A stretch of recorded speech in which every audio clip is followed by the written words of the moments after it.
नमस्ते विद्यार्थी मित्रांनो, मी विनोद घोरपडे गेली 18 वर्ष ऑफलाईन पद्धतीने क्लास घेत आहे. माझ्या सध्या 2 ब्रँच आहेत आणि दरवर्षी सरासरी 50 ते 60 विद्यार्थी इयत्ता 10वी मधून पास आउट होत असतात आणि माझा 18 वर्ष माझ्या क्लासचा 100% रिझल्ट आहे. आणि अनेक पालक जे थोडंसं लांब अंतरावरती राहतात ते देखील मला विनंती करत असतात, सर आमच्या भागामध्ये क्लास चालू करा. परंतु 2 क्लास आणि एकटाच होणार असल्या कारणाने अनेक ठिकाणी ब्रँचेस सुरू करता येत नाहीयेत. म्हणून मी ठरवलं की इयत्ता 10वीच्या विद्यार्थ्यांसाठी असेल किंवा 5वी ते 10वीच्या विद्यार्थ्यांसाठी असेल, संपूर्ण महाराष्ट्रातील विद्यार्थ्यांना माझा 18 वर्षाचा अनुभवाचा फायदा व्हावा, तसेच माझे जे आतापर्यंत संशोधनातून ज्या मी ट्रिक्स काढलेल्या आहेत त्याचा उपयोग व्हावा, याच हेतूने हे कोर्सेस लॉन्च करीत आहे. आणि याचसाठी मी आज तुम्हाला या ठिकाणी माझी शिक्षण पद्धती कशी आहे हे समजण्यासाठी एक मॅथ्स 1 इयत्ता 10वीचं मॅथ्स 1 ज्याला अल्जेब्रा किंवा गणित भाग 1 देखील म्हणतात याचा डेमो क्लास घेत आहे, जेणेकरून तुम्हाला समजेल की माझी ऍक्च्युअल मध्ये शिक्षण पद्धती काय आहे आणि माझ्याकडे जर तुम्ही जॉईन झालात तर तुम्हाला याचा फायदा होईल का. या क्लासमध्ये मी विद्यार्थ्यांबरोबरच पालकांना देखील मार्गदर्शन करण्याचा प्रयत्न केलेला आहे. तर सुरू करूयात आपला हा आजचा डेमो क्लास. याच्यामध्ये बाळांनो आपण काय करणार आहे, इयत्ता 10वी साठी जो मॅथ्स 1 आहे याचं मी डेमो क्लास घेतला. डेमो म्हणजे काय तर तुम्हाला समजण्यासाठी की याचं स्वरूप कसं असतं. याच्यामध्ये मी लिनियर इक्वेशन इन 2 व्हेरिएबल्स म्हणजे 2 चलातील रासायनिक समीकरण हा पाठ घेणार आहे. माझ्या या टीचिंग मेथडमध्ये मी मिक्स लँग्वेज वापरणार आहे, मराठी प्लस इंग्लिश, जेणेकरून मराठी मीडियमच्या विद्यार्थ्यांना देखील याचा फायदा होईल, सेमीच्या विद्यार्थ्यांनाही फायदा होईल आणि त्याचसोबत इंग्लिश मीडियमच्या विद्यार्थ्यांना देखील याचा फायदा होईल. तर सुरू करूया. बघा, why student have the fear of maths. सर्वात महत्वाची गोष्ट आहे की विद्यार्थ्यांना गणिताची भीती का असते. तत्पूर्वी मला एक वाक्य तुम्हाला सांगायला आवडेल. ज्या विद्यार्थ्याला गणित विषय आवडतो त्याला सर्वच विषय आवडतात, परिणामी पूर्ण शिक्षण पद्धती आवडते. परंतु जर का एखाद्या विद्यार्थ्याला गणित विषय आवडत नसेल तर त्याला पूर्ण शिक्षण पद्धती कंटाळवाणी वाटत असते. म्हणून जर विद्यार्थ्याला गणितामध्ये रस निर्माण झाला तर त्याला शाळा शिकावीशी वाटते, त्याच्यामध्ये इंटरेस्ट निर्माण होतो. ही गोष्ट मी माझ्या मनानं नाही सांगत, मी आतापर्यंत केलेल्या संशोधनातून सांगतोय. कारण मी माझ्या क्लासमध्ये 70 ते 80% वेळ हा मॅथ्ससाठी वापरतो आणि मला माहिती आहे गणितामध्ये जर विद्यार्थी हुशार झाला तर त्याला ऑटोमॅटिकली दुसऱ्या सब्जेक्टमध्ये हुशार करणं किंवा आवड निर्माण होणं सहज सोपं होत असतं. बघा, आता आपल्याला या गणिताची भीती का असते हे समजून घेणं खूप गरजेचं आहे. भीती, फिअर म्हणजे काय तर भीती. आपल्याला ही भीती का वाटते हे समजून घ्या. जर या गोष्टी आपल्याला कव्हर झाल्या, समजल्या, तर आपण त्या भीतीपासून सहज दूर जाऊ शकू, बरोबर. मग भीती वाटण्याचं महत्वाचं कारण आहे नो क्लिअर कॉन्सेप्ट. त्या विद्यार्थ्यांना त्या गणिताच्या कॉन्सेप्ट क्लिअर होत नाही, संकल्पना व्यवस्थित समजली नाही. जर अंडरस्टँडिंग व्यवस्थित झालं नाही तर तो मांडणार काय. म्हणून संकल्पना न समजणं हे एक भीतीचं कारण आहे. Don't understand the steps. संकल्पना समजली परंतु ते गणित सोडवताना ज्या स्टेप्स असतात त्या न समजणं, म्हणजे 1-2 स्टेप पर्यंत गणित समजतं, त्याच्या खाली स्टेप्स कोणती वापरायची हे समजत नाही. याच्यामुळे देखील आपल्याला गणिताची भीती वाटत असते. त्याच सोबत आहे जर प्रॉपर गायडन्स नाही मिळाला. बघा, विद्यार्थी दशेमध्ये कुठलाही सब्जेक्ट आवड निर्माण कधी होते याचं मी एक छानसं उदाहरण सांगतो. तुम्ही पहा किंवा विद्यार्थ्यांना विचारा किंवा विद्यार्थी तुम्ही नीट या प्रश्नावरती, माझ्या या मुद्द्यावरती लक्ष द्या. तुम्हाला जो शिक्षक आवडतो त्याचाच विषय आवडत असतो किंवा जो विषय आपल्याला आवडतो त्याचाच टीचर आपल्या आवडीचा टीचर असतो. हे अंतिम सत्य आहे आणि हे नक्की आहे. तर हे कशामुळे घडतं, तर त्यांच्याकडून तुम्हाला प्रॉपर गायडन्स भेटतो, योग्य मार्गदर्शन भेटतं. मार्गदर्शन भेटलं की आपलं आणि त्यांचं बॉन्डिंग होत असतं. एकदा का बॉन्डिंग टीचरचं झालं तर तो सब्जेक्ट आपल्याला फास्ट पद्धतीने समजतो, चांगल्या पद्धतीने समजतो. याच्यानंतर महत्वाची गोष्ट आहे लॅक ऑफ ट्रिक्स. म्हणजे काय तर ट्रिकची कमतरता.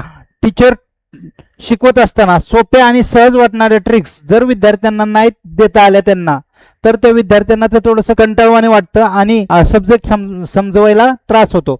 ह्या गोष्टी आहेत की ज्याच्यामुळे विद्यार्थ्यांना गणित या विषयाची भीती वाटत असते.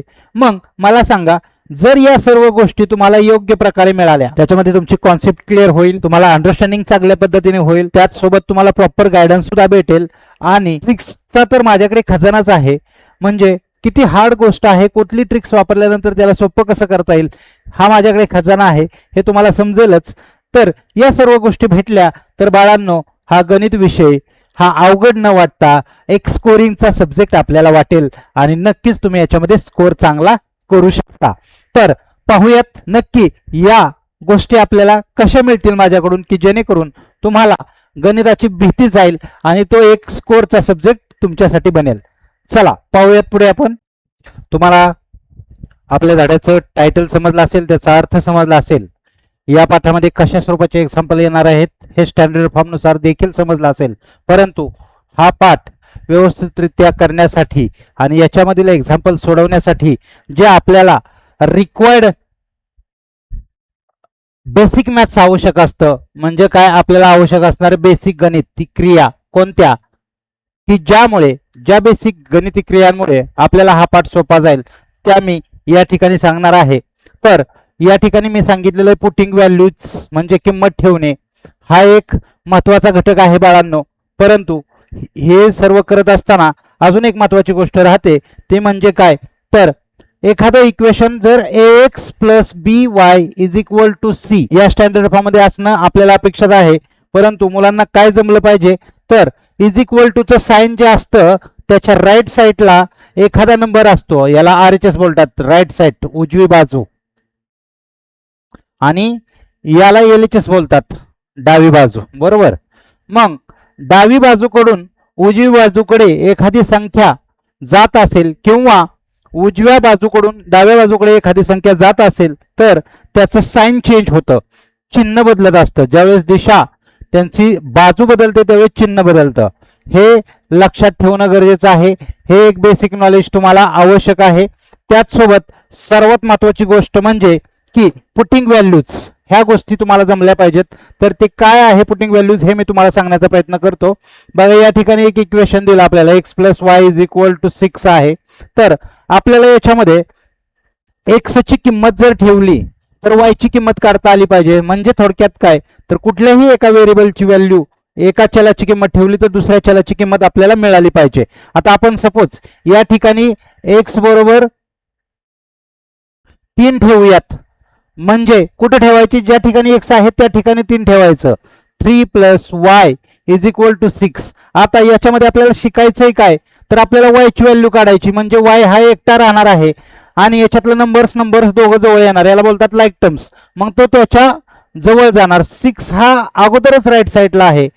याच्यातला 3 हा लेफ्ट साईड कडून राईट साईड कडे जातोय. मी बोललो लेफ्ट साईड कडून राईट साईड कडे जाऊ द्या किंवा राईट साईड कडून लेफ्ट साईड कडे जाऊ द्या, तर चिन्ह बदलतं. मग इथं 3 ला प्लसचं साइन आहे, जर ते राईट साईडला गेलं तर मायनस होतं. मग y is equal to 6 minus 3 येतं. हे एक बेसिक मधील पुटिंग व्हॅल्यूचं गणित तुम्हाला जमलं पाहिजे. ओके, याच सोबत अजून एक एक्झाम्पल आपण घेऊयात. एक एक्झाम्पल थोडंसं हार्ड घेऊयात आपण, म्हणजे तुमच्या लक्षात येईल. या ठिकाणी अशा स्वरूपाचं एक्झाम्पल आहे. आता या ठिकाणी आपण y ची व्हॅल्यू पुट करू म्हणजे तुमच्या लक्षात येईल. सपोज y ची व्हॅल्यू -4 आहे. ओके, आता y ची व्हॅल्यू -4 आहे तर ती एक्झाम्पल मध्ये ठेवायची आपल्याला. तर y च्या जागेवरती ठेवायची. परंतु y च्या ठिकाणी तर 2 आहे, y आणि 2 चिकटलाय. तुम्हाला माहिती आहे पॉलिनोमियल मध्ये कुठलीही संख्या चिकटली तर त्याच्यामध्ये गुणाकाराचं चिन्ह असतं, हे लक्षात ठेवा. मग आपलं 3x ला काय डिस्टर्ब होतंय का, तर नाही होत. 3x तसंच राहिलं. हे मायनस इथलं, 2 इथलं, आणि 2 आणि y मध्ये मल्टिप्लायचं साइन आहे म्हणजे गुणाकाराचं साइन आहे. y ची किंमत जी आपण -4 या ठिकाणी पुट करणार आहोत. Okay, done. तुम्हाला किंमत ठेवणं जमलं पाहिजे. आता या दोघांचं ऑपरेशन होणार आहे, तोपर्यंत दुसऱ्या गोष्टीला आपल्याला हात लावायचा नाहीये. मायनस मायनस प्लस हे चिन्ह देण्यासाठी असतं. तर 2 4 जा 8 इज इक्वल टू 7 आलं. आणि आता आपल्याला लाईक टर्म्स जवळ घ्यायचे, म्हणजे 3x एका साईडला राहिलं बाळांनो आपलं. 7 हे अगोदरच राईट साईडला आहे. आता +8 राईट साईडला जाणार आहे म्हणजे चिन्ह बदलणार त्याचं -8 झालं. अजून एक गोष्ट लक्षात ठेवायची, बरीचशी मुलं काय करतात, अगोदर 8 लिहितात नंतर 7 लिहितात. परंतु बाळांनो 7 हा त्याच्या जागेवरती आहे, 8 हा पाहुणा होतोय. पाहुणा अगोदर नाही येणार, पाहुणा नंतर नाही येणार, हे डोक्यात ठेवा. मग 3x इज इक्वल टू आलं -1. आणि तुम्हाला माहिती आहे 3 आणि x मध्ये मल्टिप्लायचं साइन आहे. मग मल्टिप्लाय जर राईट साईडला गेलं तर त्याचं देखील चिन्ह बदलणार आहे. मग मल्टिप्लायचं चिन्ह बदलून काय होणार, डिवाइड होणार. तर या ठिकाणी x ची व्हॅल्यू बनते -1/3. या स्वरूपाचा तुम्हाला बेसिक नॉलेज असणं गरजेचं आहे, तरच तुम्ही या पाठातील सगळ्या गणिती क्रिया फास्ट आणि स्पीड मध्ये सोडवाल. तर तुम्ही याच्यासाठी सराव काय करायचा आहे, एक एक्झाम्पल घ्यायचं बाळांनो. सपोज हे एक्झाम्पल घेतलं तर याच्यामध्ये एक्सची व्हॅल्यू एकदा पुट करून बघा, एकदा वायची व्हॅल्यू पुट करून बघा आणि आपल्याला दुसऱ्या व्हेरिएबलची व्हॅल्यू काढता आली पाहिजे एवढंच अपेक्षित आहे. आणि हे जर पुटिंग व्हॅल्यू म्हणजेच किंमत ठेवण्याची प्रक्रिया तुम्हाला जमली तर पुढील या पाठातील सर्व एक्झाम्पल आपल्याला सहजरित्या सुटणार आहेत. ठीक आहे, बघा मी या ठिकाणी जे प्रकरण घेतलं आहे ते इयत्ता 10वी मधील आहे. त्याचं नाव आहे linear equation in two variable. त्यालाच मराठीमध्ये बोलतात दोन चलातील एक सामायिक समीकरणे. त्याचसोबत हे इयत्ता 9वी साठी देखील प्रकरण आहे. मॅथ्स 1 मध्ये 5वं प्रकरण आहे linear equation in two variable. मग आता जे 10वीचे विद्यार्थी आहेत त्यांना मी काय बोलतोय हे समजणार आहे. आणि खरंच जर 9वी मध्ये ही कॉन्सेप्ट क्लिअर झाली नसेल आणि आता माझ्या डेमोमध्ये तुमची कॉन्सेप्ट क्लिअर होत असेल तर समजून जा पूर्ण 10वीचा सिलेबस माझ्याकडून तुम्हाला चांगल्या रीतीने क्लिअर होणार आहे.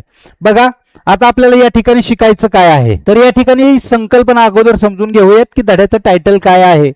बघा बाळांनो, लिनियर या शब्दामध्ये जर नीट पाहिलं तर तुम्हाला लाईन हा शब्द दिसतो. लाईन म्हटलं की सरळ रेषा, रेषेत, मग त्याचा इथं संबंध आला. दोन चलातील एक सामायिक समीकरणे म्हणजे रेषीय समीकरणे या ठिकाणी असं आपण देखील बोलू शकतो. मग रेषेत, सरळ रेषेत. आता सरळ रेषेचा अर्थ काय, इक्वेशन म्हणजे समीकरण तुम्हाला माहित आहे की ज्याच्यामध्ये प्लस मायनस त्याचसोबत इज इक्वल टू साइन असतं त्याला इक्वेशन बोलतात. मग महत्वाचा विषय राहतो व्हेरिएबल्स. व्हेरिएबल्स म्हणजे काय तर चल, मराठीमध्ये त्याला चल बोलतात. पण कसली चल, दोन चलांचं. आता समजून घेऊया थोडस चल कशाला बोलतात. तर बाळांनो, जे इंग्रजी वर्णमालेतील एबीसीडी अक्षर असतात, इंग्रजी वर्णमालेतील एबीसीडी अक्षर दुसऱ्या लिपीतील, यांचा उपयोग गणिती क्रियेमध्ये व्हेरिएबल्स म्हणून केला जातो, चल म्हणून केला जातो. मग ही दोन चल येत असतात. बघा क्लिअर झाला तुमचा विषय. चल किती असणार आहेत, दोन चलातील एक प्रश्न संपला. दोन चल येणार आहेत आपल्याला एबीसीडीतली, दोन अक्षर येणार आहेत. ठीक आहे, चला पकडून चालू आपण. इथे एक्स वाय आहे. Okay done. त्याचसोबत ह्याला एक सामायिक समीकरण बोललंय म्हणजे लिनियर इक्वेशन बोललंय. याचा अर्थ थोडासा समजून घेऊयात. लिनियर म्हणजे काय तर लाईन असलेलं. लाईन म्हणजे काय तर त्याचा इंडेक्स हा मॅक्झिमम 1 असतो, म्हणजे त्याची कोटी 1 असते डोक्यावरती. तुमच्या लक्षात येत असेल बघा, एक्स स्क्वेअर म्हणजे याची कोटी 2, एक्स क्यूब याची कोटी 3 इंडेक्स. परंतु जर नुसतंच एक्स असेल तर याचा अर्थ काय असतो, याचा इंडेक्स 1 आहे आणि तो 1 नाही लिहिला तरी चालतो. मग दॅट इज द लिनियर बनतं, लाईन नाही. त्याच्या डोक्यावरती काही नाहीये, रेषीय, एक रेषीय बनतं. मग याला इंडेक्स येणार नाहीत, यांना कोटी येणार नाहीये. मग अशा स्वरूपाचे एक्झाम्पल झाले. आणि इकडे एखादा इज इक्वल टूच्या पुढे आकडा असेल तर या स्वरूपाचं एक्झाम्पल हे आपलं काय बनतं, लिनियर इक्वेशन बनत असतं. ओके, मग आता या ठिकाणी काही तुमच्या गोष्टी लक्षात आल्या असतील. बघा, दोन चलातील म्हणजे इक्वेशन मध्ये किती चल असतील तर 2 चल असतील, बरोबर. आणि त्याच्या डोक्यावरती डिग्री 0 असेल, इंडेक्स 0 असेल. म्हणून आपल्याला याच्यावरून समजतं की याच्या संकल्पनेमध्ये काय क्लिअर झालं तर याच्यामध्ये 2 चल असतील आणि एक प्लसचं मायनसचं साइन असेल आणि एक इज इक्वल टूचं साइन असेल. मग याच्यामध्ये सर्वात महत्वाची गोष्ट शिकण्यासारखी आहे ती म्हणजे काय तर या धड्याचा स्टँडर्ड फॉर्म काय आहे, सामान्य रूप काय आहे. तर ते सामान्य रूप समजून घ्या. सामान्य रूप काय आहे, A X plus B Y is equal to C. आता काय आहे हे आपण थोडंसं समजण्याचा प्रयत्न करू. ए बी सी हे रिअल नंबर्स म्हणून काम करतील आपल्याकडे. आता तुम्ही बोलणार सर तुम्ही एबीसीडी ला आपण व्हेरिएबल बोललो, परंतु आता या ठिकाणी जे मी सांगतोय हे संकल्पना समजण्यासाठी सांगितलं होतं. या ठिकाणी सांगतोय ते आपण धड्याला सुरुवात करतोय. रिअल नंबर्स म्हणजे इथं संख्या येतील. काय येतील, संख्या येतील. 1 2 3 आकडे येतील. एक्स आणि वाय हे व्हेरिएबल असतील. एक्स आणि वाय काय असतील, व्हेरिएबल असतील म्हणजे चल असतील, म्हणजे एबीसीडीतले अक्षर असतील, ते कोणतीही असतील, काही हरकत नाही. मग ट्राय करा, मला ए बी सी या ठिकाणी अंक टाका आणि एक्स वाय तसंच ठेवा, अदरवाइज दुसरे एबीसीडीतले अक्षर टाकली तरी चालतील. बघा आपण या ठिकाणी एक एक्झाम्पल तयार करण्याचा प्रयत्न करूयात. ते एक्झाम्पल कसं बनतंय, 7x plus 5y is equal to 8 असं मी लिहिलं तर तुमच्या लक्षात येतंय का बघा बाळांनो. या ठिकाणी 7 5 8 एबीसीच्या जागेवरती टाकलं म्हणजे मी संख्या टाकल्या आणि एक्स वाय हे आपले व्हेरिएबल आहेत. मग हे झालं linear equation in two variable, दोन चलातील एक सामायिक समीकरण. लक्षात येतंय तुमच्या, आशा करतो तुम्हाला समजत असेल. मग अशा स्वरूपात जर इक्वेशन असेल तरच आपण या पाठामध्ये ते इक्वेशन सॉल्व्ह करू शकतो. परंतु अजून एक खासियत, जरी या फॉर्मॅटमध्ये या स्टँडर्ड फॉर्ममध्ये इक्वेशन नसेल तरी ते या रूपात आपल्याला इक्वेशन बनवता आलं पाहिजे. ते कसं बनवायचं याचं एक उदाहरण मी तुम्हाला पाहतो, याचं एक उदाहरण मी तुम्हाला देतो. बघा या ठिकाणी मी एक एक्झाम्पल घेतोय. 3x - 10 = 4y. आता आपल्याला या इक्वेशनला या स्टँडर्ड फॉर्म मध्ये कन्वर्ट केल्याशिवाय आपण एक्झाम्पल सॉल्व्ह करू शकत नाही. हे खूप महत्वाची गोष्ट आहे. मग स्टँडर्ड फॉर्म तर समजला. बाळांनो, धड्याचं नाव आठवल्या आपल्याला स्टँडर्ड फॉर्म आठवला पाहिजे, कारण स्टँडर्ड फॉर्म जर नाही आठवला तर आपली याच्यातील एक्झाम्पल चुकू शकतात. मग स्टँडर्ड फॉर्म हा आहे स्टँडर्ड फॉर्म आहे ax + by = c. त्याचं एक एक्झाम्पल पाहिलं, परंतु खाली एक एक्झाम्पल दिलंय की ज्याच्यामध्ये बघा 3x - 10 = 4y दिलंय. मग स्टँडर्ड फॉर्म मध्ये मी काय सांगितलंय, तर = साइन आहे, त्याच्या पुढे फक्त c आहे, म्हणजे मोकळा अंक आहे. मग मोकळा अंक फक्त राईट साईडला नेऊन टाका आणि व्हेरिएबल आहेत ते लेफ्ट साईडला आले पाहिजेत. मग याच्यामध्ये मोकळा अंक कोणता आहे रे, तर 10 हा -10 आहे, तो मोकळा आहे. मग तो राईट साईडला गेला, त्याचं साइन चेंज झालं म्हणजे +10 झालं. आणि इकडं +4y आहे, ते इकडे आल्यावरती लेफ्ट साईडला काय होईल, मायनस होईल. मग आपलं इक्वेशन बनतं 3x - 4y = 10.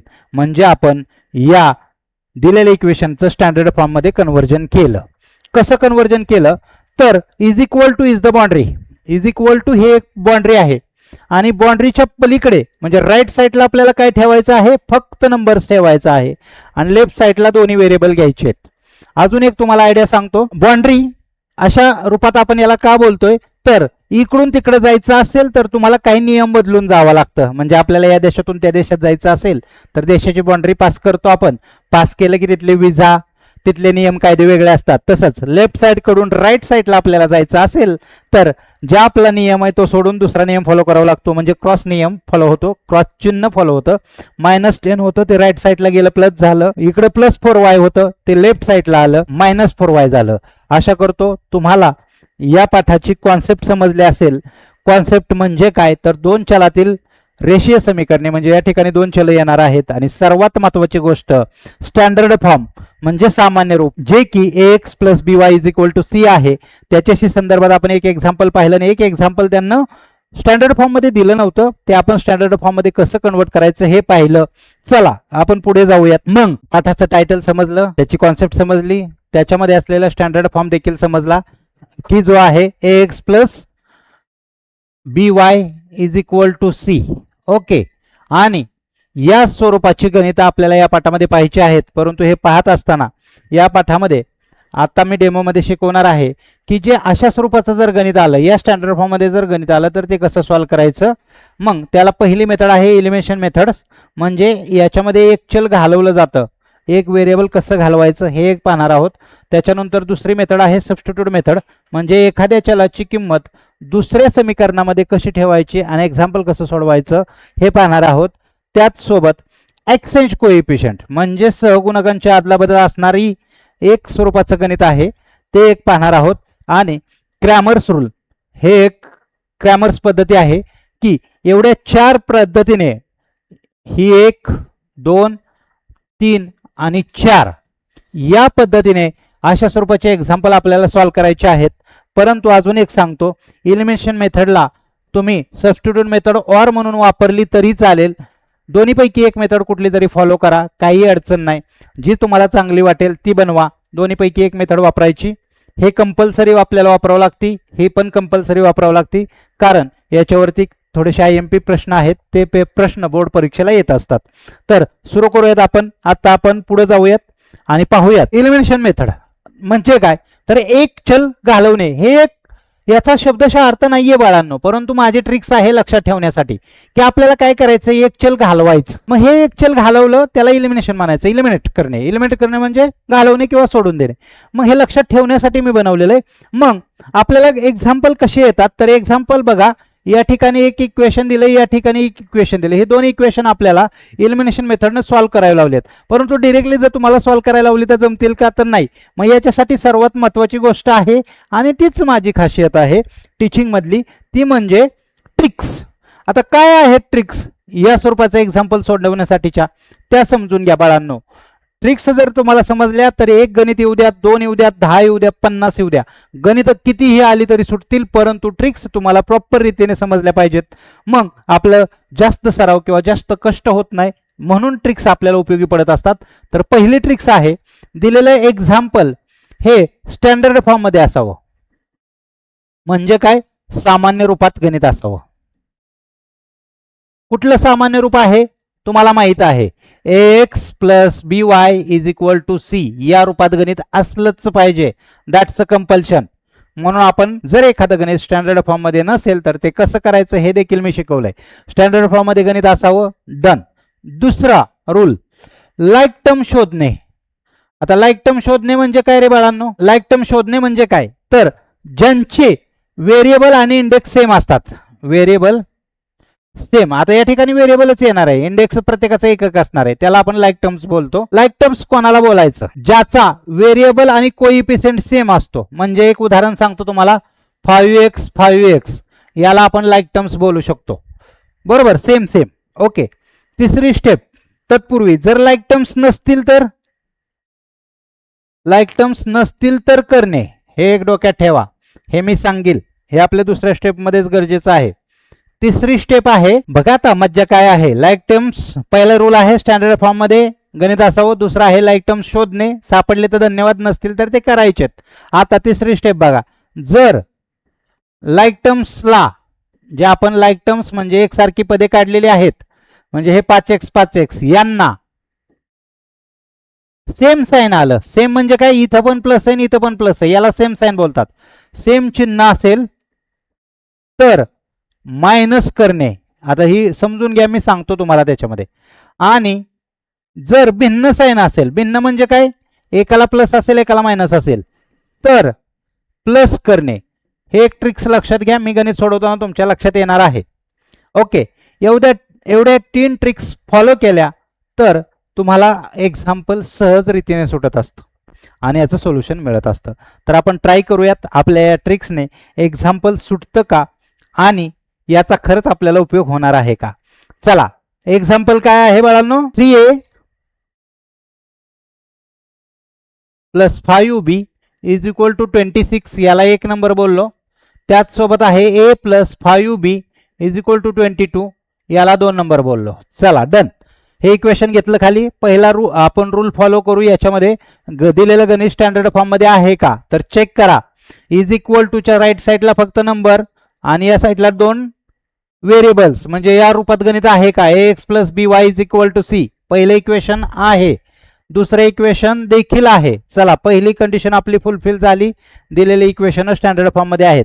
दुसरी कंडिशन, याच्यामध्ये लाईक टर्म्स आहेत का? म्हणजे सेम सेम दिसणारे नंबर्स आहेत का? तर बघा, तुम्हाला इथं पण दिसेल, इथं 5b आहे, इथं देखील 5b आहे. Okay, done. दुसरी पण कंडिशन आपली या ठिकाणी फुलफिल झाली, याच्यामध्ये लाईक टर्म्स आहेत. आता काळजी करायची ती म्हणजे तिसरी कंडिशनची. जर लाईक टर्म्सला सेम साइन आणि भिन्न साइन, हे 2 इंडिकेशन देण्यात ठेवा.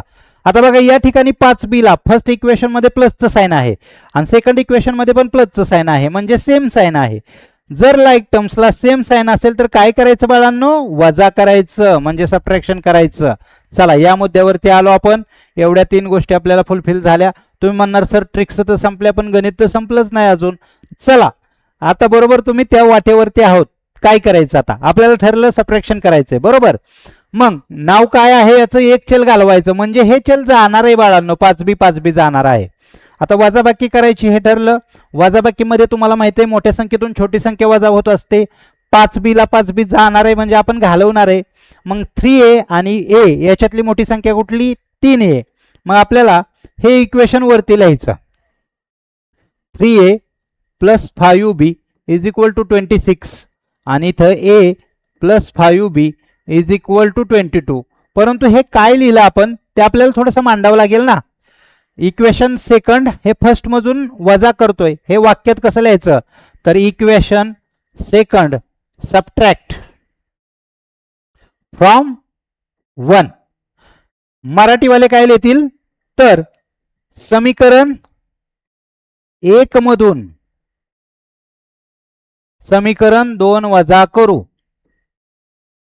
हे कंडिशन आपल्याला याची काय करतोय ते आपल्याला लिहिता आलं पाहिजे. मग तुम्हाला माहित आहे बाळांनो, जर बेसिकमध्ये तुम्ही शिकला असाल किंवा माझा बेसिकचा कोर्स कंप्लीट केला असेल, नसेल तरी मी तुम्हाला शिकवेल, सांगेल की आपण या ठिकाणी वजा करतोय ना, तर वजामध्ये दुसऱ्या कंसातील चिन्ह चेंज होत असतात. म्हणजे या ठिकाणी आलं मायनस, या ठिकाणी आलं मायनस आणि या ठिकाणी देखील आलं मायनस. याच्यामुळे झालं काय, तर 5b ला 5b जातो. कसा जातो, +5b आणि -5b, प्लस मायनस मायनस होतं. 5b मधून 5b गेलं, 0 राहिला. त्यापेक्षा आपण ते उडवून टाकलं, कट केलं. आता 3a मधून 1a गेला, उत्तर आलं 2a. आणि तर 26 मधून 22 गेले, उत्तर आले 4. Okay, done. आता 2 आणि a मध्ये कसलं साइन आहे, तर मल्टिप्लायचं. हे पण खूप महत्वाचं आहे बाळांनो. a is equal to 4. हे 2 मल्टिप्लाय होतं, इकडे आल्यावर डिवाइड झालं. a ची व्हॅल्यू आली 2 ने 2 टू जा 4, a ची व्हॅल्यू आली 2. Okay, done. आपल्याला a ची व्हॅल्यू भेटली. अजून गणित संपलेलं नाही. मग आता आपल्याला काय करायचंय, तर आपल्याला या ठिकाणी आता पुटिंग व्हॅल्यू, की जे मी तुम्हाला रिक्वायर्ड बेसिक नॉलेजमध्ये सांगितलं की व्हॅल्यू कशी पुट करायची, म्हणजे एका चलाची किंमत ठेवली की दुसऱ्या चलाची किंमत कशी मिळते, याचा आपल्याला या ठिकाणी उपयोग करायचा आहे. a ची जी किंमत निघली आहे, तर मी विद्यार्थ्यांना सहज हसत हसत पण बोलतो, the value of A putting कशात बी. कशात बी म्हणजे काय, तर 1 मध्ये ठेवा, अदरवाईज 2 मध्ये ठेवा, तुमचं बीचं उत्तर निघणार आहे. मग आपल्याला त्याच्यासाठी वर्ड रचना काय लिहायची आहे ते समजून घ्या. a इज इक्वल टू, जे आपली 2 व्हॅल्यू आलेली आहे, a is equal to 2, substitute किंवा पुट इन इक्वेशन फर्स्ट म्हणा, नाही तर सेकंड म्हणा, कशातही ठेवा. मग याच्यासाठी आपल्याला फर्स्ट इक्वेशन राईट करावं लागेल. फर्स्ट इक्वेशन आपलं आहे 3a + 5b is equal to 26. या ठिकाणी याची व्हॅल्यू पुट करायची, परंतु 3 आणि a मध्ये मल्टिप्लायचं साइन आहे. 3 × 2 + 5b is equal to 26. 3 to जा 6 + 5b इज इक्वल टू 26. बघा बाळांनो, तुम्हाला पुटिंग व्हॅल्यू जे रिक्वायर्ड, आपण बोललो की बेसिक, या पाठामध्ये आवश्यक असणारं बेसिकचं नॉलेज काय असावं, त्याच्यानुसार ही स्टेप पूर्ण फॉलो आहे. बघा, मग 6 लाईक टर्म्सकडे गेलं म्हणजे राईट साईडला जाणार आहे ते, परंतु तुम्हाला सांगितलं राईट साईडला जाताना जे साइन चेंज करतं. मग या ठिकाणी आलं 5b is equal to 20, that is b is equal to 20/5, म्हणजेच b is equal to 4. Okay, मग याचं फायनल आन्सर काय झालं, तर याचं फायनल आन्सर झालं 2 and 4. पण हाऊ टू राईट इट, कसं लिहायचं बाळांनो, तर ते लिहायचं सोल्युशन, कंसामध्ये लिहायचं 2,4. हे आपलं उत्तर झालं. लक्षात येते सर्वांच्या गोष्ट. एकच गणित चांगल्या रीतीने समजून घ्या, तरी सुद्धा तुम्हाला चांगली सिस्टमने इतर गणित सुटतील. मी पुन्हा एकदा सांगतो, फक्त तुमच्या या 3 ट्रिक्स जर लक्षात असतील, चांगल्या तुम्हाला जमत असतील, तर तुम्ही चांगल्या रीतीने एक्झाम्पल सॉल्व्ह करू शकता. या 3 ट्रिकचाच मी वापर केला. स्टँडर्ड फॉर्ममध्ये गणित होतं का, होतं. आपल्याला लाईक टर्म्स मिळाले का, मिळाले. मग लाईक टर्म्सला सेम साइन होतं म्हणून मी सबट्रॅक्शन केलं. एवढं समजलं की पुढची गणित ऑटोमॅटिकली येतं आपल्याला. त्याचं रिझन असं आहे की बेसिकमध्ये हे आपला अभ्यास क्लिअर झालेला आहे, फक्त इथपर्यंत व्हॅल्यू काढायची. एवढे स्टडी झाला की आपल्याला लिनियर इक्वेशन इन 2 व्हेरिएबलमधील एक्झाम्पल सहज आणि चांगल्या रीतीने सुटतील. बघा, आता सर्वात महत्त्वाची गोष्ट आहे की या ठिकाणी आपण लाईक टर्म्स असलेलं गणित घेतलं. मी बोललोय नसेल तर करणे, मग याच्यासारखंही एक गणित आपल्याला पाहणं गरजेचं आहे, जेणेकरून तुमच्या त्या शंका दूर होतील आणि ते कसं करायचं हे समजेल. तर चला पाहूयात, ज्याच्यामध्ये लाईक टर्म्स नाहीत असं एक एक्झाम्पल. तुम्ही नीट पाहिलं तर या ठिकाणी एक एक्झाम्पल आहे. ते एक्झाम्पल मध्ये x + 7y is equal to 10 हे पहिलं इक्वेशन आहे आणि 3x - 2y is equal to 7 हे दुसरे इक्वेशन आहे. आता हे इक्वेशन सॉल्व्ह करायचं आहे. आपल्याला पहिली ट्रिक्स आठवण्याचा प्रयत्न करा. दिलेलं एक्झाम्पल स्टँडर्ड फॉर्म मध्ये असावं, म्हणजे गणित सामान्य रूपात पाहिजे. ओके, एक्झाम्पल सामान्य रूपात आहे का, तर चेक करा. सामान्य रूप आपलं काय आहे, ax + by is equal to c. या रूपात आहे का, तर दोन्ही पण एक्झाम्पल, दोन्हीही इक्वेशन्स आपल्याला या सामान्य रूपामध्ये आहेत. पहिली कंडिशन आपली फुलफिल झाली. दुसरी कंडिशन होती लाईक टर्म्स शोधणे, आणि जर नसतील तर करणे. आता बघा, याच्यामध्ये लाईक टर्म्स बघा, इथं 1x आहे, इथं 3x आहे, दॅट मीन्स हे लाईक नाहीयेत. इथं 7y आहे आणि इथं 2y आहे, म्हणजे हे देखील लाईक टर्म्स नाहीयेत. मग आपल्याला ते लाईक टर्म्स करायचेत. मग ते कसे केले जातात हे पहा. आता या ठिकाणी बघा, तुम्ही लाईक टर्म्स करताना एक्स करा अदरवाइज वाय करा, काही हरकत नाही, परंतु मी थोडस या ठिकाणी वाय हा तुम्हाला लाईक टर्म्स करून दाखवतो, तो कसा बनतो लक्षात घ्यायचं. इथं 7y आहे, इथं 2y आहे, याचा एलसीएम काढून देखील करू शकतो, परंतु थोडीशी वेगळी ट्रिक्स बघा. फर्स्ट इक्वेशनला याचा 2 आहे ना, याने फर्स्ट इक्वेशनला मल्टिप्लाय करा आणि 7 न सेकंड इक्वेशनला मल्टिप्लाय करा. मग काय म्हणणार आहे, equation first multiple bye 2 and equation second multiple bye 7. इथं मल्टिपल बाय शब्द लिहा तुम्ही. तर आपल्याला पहिल्या इक्वेशनला 2 ने गुणायचं, म्हणजे या तिन्ही घटकाला 2 ने गुणायचं आहे. मग इथं 1 आहे, 2 1 जा 2x प्लस 2 7 जा 14y इज इक्वल टू 2 10 जा 20. हे आपलं थर्ड नंबरचं इक्वेशन आलं, वेगळं आहे म्हणून त्याला नंबर वेगळा देऊ आपण. आणि या ठिकाणी जे सेकंड इक्वेशन आहे त्याला आपण 7 ने गुणणार आहोत, म्हणजे 7 ने मल्टिप्लाय करणार आहेत. 7 त्रिके 21 मायनस 7 दुने 14y बरोबर 7 7 49. ओके, हे आपलं फोर्थ इक्वेशन झालं. डन. आता आपली दुसरी कंडिशन फुलफिल झाली का, तर लाईक टर्म्स शोधले नव्हते तर केले. ते कोणते आहेत बघा, या ठिकाणी 14y आणि या ठिकाणी देखील 14y आहे. ओके, आता आपल्याला तिसरी कंडिशन आपली ट्राय करायची आहे. जे लाईक टर्म्स फाइंड आउट केले त्यांना साइन कसला आहे चेक करा. सेम साइन असल्यावर आपण काय करतो, सबट्रॅक्शन, आणि डिफरंट साइन असल्यावरती काय करतो आपण, ऍडिशन करतो. तर बघा, या ठिकाणी 14 ला प्लसचं साइन आहे, या ठिकाणी 14 ला मायनसचं साइन आहे. That means these are the different signs, म्हणजे हे भिन्न चिन्ह आहेत. मग भिन्न चिन्ह असल्यावरती आपण याची ऍडिशन करतो. आता ऍडिशन करताना काय करायचंय, तर adding third and fourth directly लिहा. याच्यामध्ये छोटं मोठं चेक करायची गरज नसते. ऍडिंग मध्ये 2x plus 14y is equal to 20 plus 20x minus 14y is equal to 49. आता याचं ऍडिशन करतोय आपण. ऍडिशन मध्ये बघा, प्लस मायनस हे डिफरंट साइन होतं, म्हणजे प्लस मायनस काय होतं, चिन्हांचा उपयोग. प्लस मायनस काय होतं, तर मायनस होतं, म्हणजे 14 ला 14y गेले. मग आता आपल्याला याची उरलेल्यांचे ऑपरेशन करायचे. 2 आणि 21 यांची बेरीज जर केली तर येते 23x आणि याची बेरीज केली तर येते 69. मग आता तुम्हाला माहित आहे काय करायचं, इथपर्यंतच गणित समजणं खूप गरजेचं. हे आपण पाठीमागच्या एक्झाम्पल मध्ये देखील पाहिलं. बघा, 23 आणि x मध्ये मल्टिप्लायचं साइन आहे. 23 राईट साईडला गेल्यावरती डिवाइड होतील आणि 23 ने 69 ला डिवाइड केलं तर आन्सर येतं 3. मग x ची व्हॅल्यू 3 आली, परंतु आपल्याला y ची व्हॅल्यू भेटली का नाही. मी काय सांगितलं, याच्यानंतर काय करायचं बाळांनो, तर आपल्याला y ची व्हॅल्यू काढायची आहे, बरोबर का. मग काय म्हणतो आपण, the value x is equal to 3 put in किंवा सबस्टिट्यूट इन कशात बी, असं मी म्हणतो. कशात बी म्हणजे काय, फर्स्ट मध्ये ठेवा, सेकंड मध्ये ठेवा, किंवा थर्ड आलंय किंवा फोर्थ आलंय, या कशात बी ठेवा तरी आपल्याला y ची व्हॅल्यू भेटते. परंतु तरीही अजून थोडंसं लॉजिक सांगतो जेणेकरून आपलं गणित चुकणार नाही. थोडंसं हलकं नाजूक इक्वेशन कोणतं आहे बघा, तर फर्स्ट इक्वेशन थोडंसं नाजूक वाटतंय, म्हणजे त्याच्यामध्ये जास्त गर्दी वाटत नाही. त्याच्यामध्ये आपण व्हॅल्यू पुट करू. x plus 7y is equal to 10 आहे. याच्यामध्ये आपल्याला x ची व्हॅल्यू 3 ठेवायची आहे. बघा, x ची व्हॅल्यू 3 ठेवायची म्हणजे मी तुम्हाला सांगितलं होतं पुटिंग व्हॅल्यूज, हे जर तुम्ही शिकला तर 70% गणित जमतं. त्याचाच हा पार्ट आहे. बघा, लक्षात येतंय का, 3 आता राईट साईडला जाणार आहेत. साइन चेंज झालं, मग 7y is equal to 7. That means y is equal to 7 upon 7. का आलं आपण, तर 7 इकडे मल्टिप्लाय आहे लेफ्ट साईडला, राईटला गेल्यावरती काय झालं, तर डिवाइड झालं. मग 7 ने 7 ला डिवाइड केल्यावरती 1 येतं. मग फायनल सोल्युशन काय होतं या इक्वेशनचं, तर फायनल सोल्युशन एक्सचं अगोदर लिहायचं 3 आणि वायचं उत्तर आलेलं नंतर लिहायचं, म्हणजे 3,1 it is the solution of this equation. आणि आता आपण 2 प्रकारची एक्झाम्पल पाहिली जी एलिमिनेशन प्रोसेसनं आपण सॉल्व्ह केली. एक होतं ज्याच्यामध्ये लाईक टर्म्स मुळातच दिला होता, आणि दुसरं होतं ज्याच्यामध्ये लाईक टर्म्स दिला नव्हता, आपल्याला करायला लागला. ते आपण या ठिकाणी सॉल्व्ह केलं.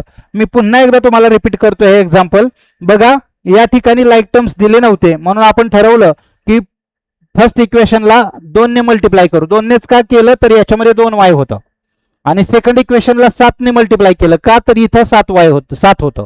मग इक्वेशन जनरेट करताना तिसरा आणि चौथं इक्वेशन तयार झालं. मग हे पाहिल्यावरती आपली दुसरी कंडिशन फुलफिल झाली. तर तिसरी कंडिशन आपल्याला ऍक्टिव्ह करण्यासाठी लाईक टर्मचे साईन बघावं लागतात, चिन्ह बघावं लागतात. तर या ठिकाणी प्लस साईन आहे आणि या ठिकाणी मायनस आहे, दॅट मीन्स भिन्न साईन आहेत. भिन्न साईन असले की दोघांची ऍडिशन केली जाते. म्हणून आपण 3 आणि 4 ची ऍडिशन केली. 14ला 14y गेले.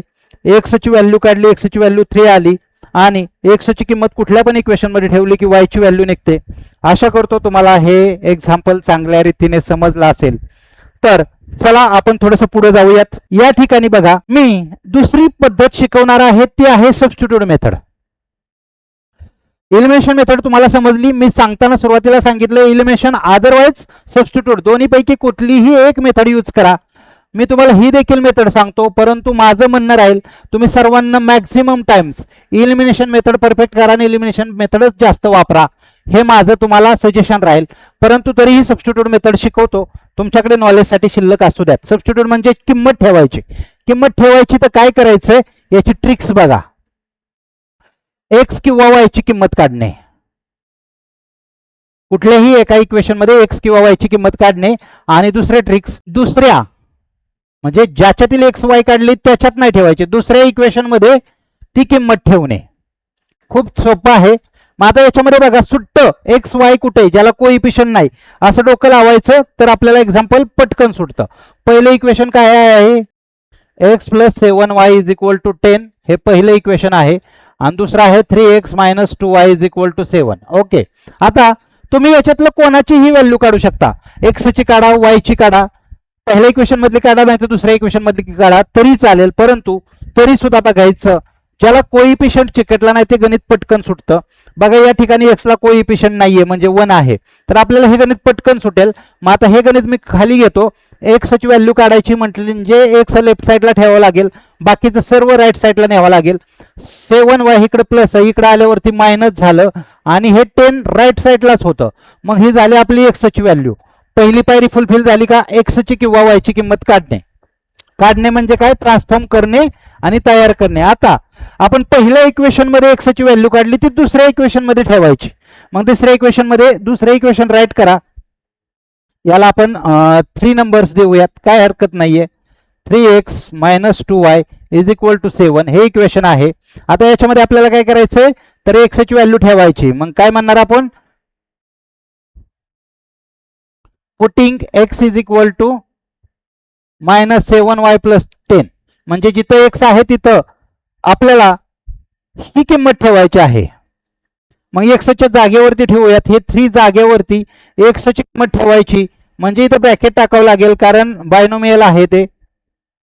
Minus 2y is equal to 7. बघा आता 3 ने याला मल्टिप्लाय करायचंय. बेसिक मध्ये ही या गोष्टी मी सांगितलेल्या आहेत की मोनोने बायनोला कसं मल्टिप्लाय करायचं. मग 3 7 जा मायनस 21, या ठिकाणी 3 या ठिकाणी 13 येईल. Minus 2y is equal to 7. आता या ठिकाणी लाईक टर्म्स आहेत ते जवळ घ्या. बघा इथं वाय वाय आलं आणि हे 30 आहे ते राईट साईडला जाईल. मग मायनस मायनस काय होतं बाळांनो, प्लस होतं. मग 21 आणि 2 23 झालं. उत्तराला चिन्ह कसं द्यायचं, प्लस मायनस मध्ये कृती करण्यासाठी चिन्हांचा वापर केला जातो. चिन्हांचा वापर कसा करायचा हे बेसिक मध्ये मी सांगितलेलं आहे. बेसिकच्या हर एक गोष्टीचा उपयोग आपल्याला 9वी 10वी च्या वर्गामध्ये करावाच लागतो, म्हणून बेसिक शिकणं खूप महत्वाचं आहे. मग या ठिकाणी मोठ्या संख्ये चिन्ह आलं, 23 ला वजा चिन्ह आणि राईट साईडला 7 होतं. 30 सुद्धा राईट साईडला गेलं म्हणजे मायनस 30 झालं. तर उत्तर येतंय minus 23y is equal to minus 23. बघा का मायनस आलं, तर मायनस प्लस मायनस होतं, 7 मधून 30 गेले, उत्तर आलं 23. पण उत्तराला मोठ्या संख्येचं चिन्ह द्यायचं आहे, म्हणजेच काय तर 23 आलं. आता बघा नीट लक्ष द्या, तुमच्या काय लक्षात येतंय, तर y जागेवरती राहिला. उत्तर आलं 23y अपॉन 23, म्हणजेच y ची व्हॅल्यू आली 1. का, तर 23 ला 23 न डिवाइड केलं तर 1 येतं. मायनस मायनस प्लस, गुणाकार आणि भागाकारामध्ये चिन्ह देण्यासाठी असतं. बघा चिन्हांचा किती यूज करावा लागतो आपल्याला. मग या ठिकाणी y ची व्हॅल्यू भेटली, अजून x ची भेटली नाही. आणि इथून पुढची प्रोसेस ही जशी आपण एलिमिनेशन मध्ये केली तीच प्रोसेस आपल्याला या ठिकाणी फॉलो करावी लागते. ती म्हणजे काय, लेट किंवा put y is equal to 1 in the equation, कशातही कुठल्या इक्वेशन मध्ये ठेवा, फर्स्ट सेकंड मध्ये ठेवा, पण बऱ्यापैकी मी काय बोलतोय थोडंसं हलकं शोधा. मग हलकं कोणतं दिसतंय आपल्याला, तर पहिलं दिसतंय. मग पहिलं इक्वेशन काय आहे, x plus 7y is equal to 10. याच्यामध्ये y ची व्हॅल्यू आपल्याला 1 ठेवायची आहे. मग x plus 7 into 1 is equal to 10. x is equal to 7, x plus 7 is equal to 10. 7 आता राईट साईडला जाईल. मग काय झालं, 10 मायनस 7, x ची व्हॅल्यू आली 3. फायनल आपला आन्सर काय येतोय बाळांनो, सोल्युशन काय बनलं कोण सांगेल बघा. पहिल्यांदा आपण एक्सचं उत्तर लिहितो सोल्युशन आणि वायचं नंतर लिहितो, म्हणजे 3,1 हे आपलं आन्सर झालं. बघा पुटिंग व्हॅल्यू देखील सोपं आहे, परंतु याच्यामध्ये थोडंसं साइन मध्ये जास्त अडकण्याची शक्यता असते. परंतु तुम्हाला जी मेथड्स आवडेल त्या मेथड्सने एक्झाम्पल सोडवा, काही हरकत नाही. एलिमिनेशन प्रोसेसने सोडवा किंवा सबस्टिट्यूट मेथडने सोडवा, दोन्हीही मेथडने एक्झाम्पल सोडवलं तरी चालतं आणि दोन्हीची उत्तरं सेम येत असतात. याच्यासाठी तुम्ही एकदा ट्राय करा, एकच एक्झाम्पल घ्या, ते एक्झाम्पल एलिमिनेशन मेथडने सोडवा म्हणजे घालवण्याच्या पद्धतीनं, किंवा सबस्टिट्यूट म्हणजे या मेथडने सोडवा. तुम्हाला दोघांची उत्तरं सेम भेटतात का हे तुम्ही एकदा चेक करा. चला आता आपण पुढे सायमल्टेनियस इक्वेशन सॉल्व्ह करण्याची तिसरी मेथड शिकणार आहोत, जी आहे एक्सचेंज कोएफिशियंट. आता हे नाव नाहीये बरं का मेथड्सला, परंतु हे नाव मी ठेवलेलं आहे की जेणेकरून मुलांना सहज याचा वापर करता यावा. सहगुणकांची अदलाबदल असणारे एक्झाम्पल, म्हणजे ज्याच्यामध्ये कोएफिशियंटची अदलाबदल असते. म्हणजे काय, तर ते आपण एक्झाम्पल मध्येच पाहूयात. बघा पहिलं इक्वेशन आहे 99x plus 101y is equal to 499, हे फर्स्ट इक्वेशन आहे. आणि सेकंड आहे 101x plus 99y is equal to 501, हे आपलं दुसरं इक्वेशन आहे.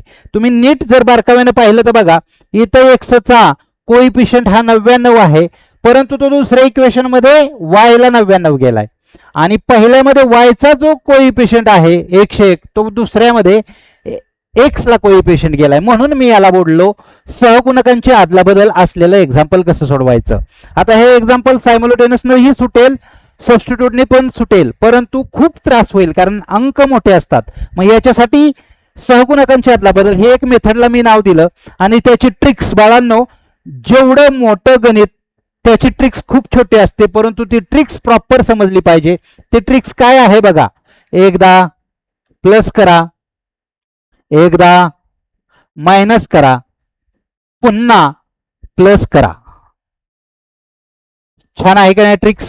काही बघायचं नाही, लाईक टर्म्स आहेत का बघायचं नाही, सबट्रॅक्शन करायचंय का ऍडिशन करायचंय बघायचं नाही, एवढी ट्रिक्स फॉलो करा. पहिल्यांदा प्लस करा, दिलेल्या इक्वेशनचं प्लस करायचं, नंतर ना मायनस करायचं आणि पुन्हा प्लस करायचं. आता हे लॉजिक कसं फॉलो करायचं ते बघा, कसा उपयोग होतो याचा.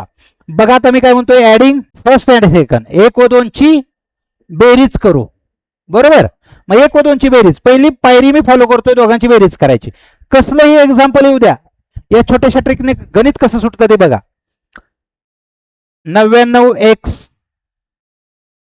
Plus 101y is equal to 499 plus 101x plus 99y is equal to 501. याची ऍडिशन करायची, कोणालाही काही घालवायचं नाही. 199 200x 200y आणि या ठिकाणी 1008 आहे, बरोबर का. आता या ठिकाणी अजून एक छोटीस डोकं लावायचं, ते पण जास्त लावायची गरज नाही. जे पहिला अंक येईल का नाही, तर 200 आलाय ना, तर याला 200 ने डिवाइड करा. मग इथं मी लिहितो डिवायडेड बाय 200, 200 ने भागू. आता 200 ने भागायचं, तर या तिघांनाही 200 ने भागायचंय बाळांनो. 200x upon 200 plus 200y upon 200 is equal to 1000 upon 200. मग डिवाइड करा, तुम्हाला येतं. इथं 200 ला 200 गेलं, 200 ला 200 ने डिवाइड होतंय. 200 1 जा 200, 200 5 जा 1000.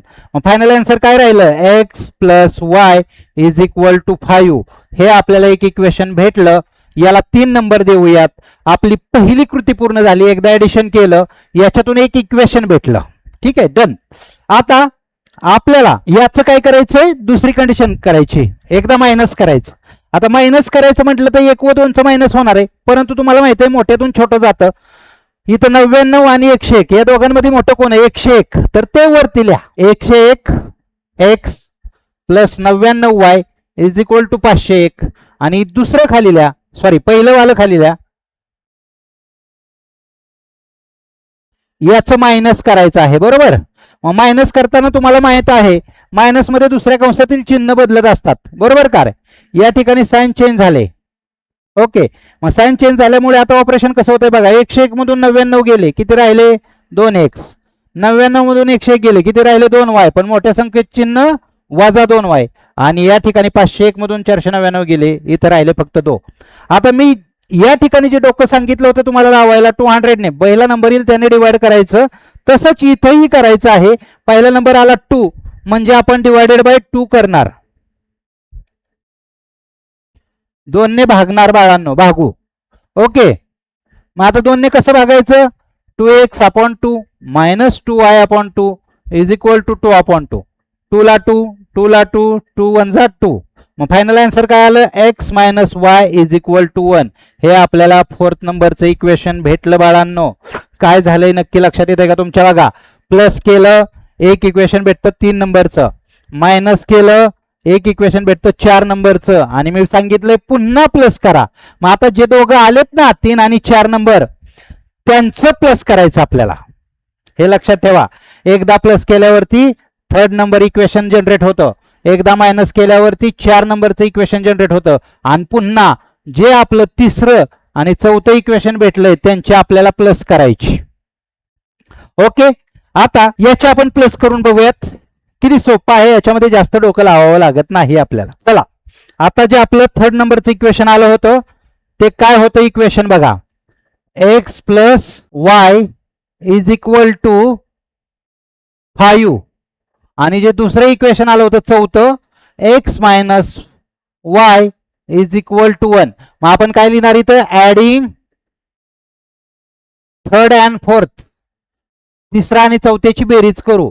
आता बेरीज करू म्हटलं, का करू म्हटलंय तर इथं ऑटोमॅटिकली रूल तयार होतो, वापरायची गरज लागत नाही आपल्याला. बघा तुम्ही डोकं लावा, डिफरंट साइन आहे, y ला y गेलं, x plus x two x is equal to 6 आलं, that is x is equal to 6 upon 2. एक्सची व्हॅल्यू आली 3. ओके, एक्सची भेटली, आता y ची काढायची. मग तुम्ही काय करता तर द व्हॅल्यू ऑफ x म्हणजे put x is equal to 3 in equation कशात बी, पहिल्यात ठेवा, दुसऱ्यात ठेवा, तिसऱ्यात ठेवा, चौथ्यात ठेवा. परंतु मी सांगितलं थोडंसं हलकं शोधा, याच्यामध्ये हलकं नेहमीच 3रं असतं, हे पण डोक्यात ठेवा. चला, 3रं इक्वेशन काय होतं? x plus y is equal to 5. याच्यामध्ये x ची व्हॅल्यू 3 ठेवायची आहे आपल्याला. 3 plus y is equal to 5, that is y is equal to 5 minus 3, y is equal to 2. आता आपल्याला उत्तर भेटलं, ते आपलं सोल्युशन आहे या इक्वेशनचं, आणि ते आहे 3,2.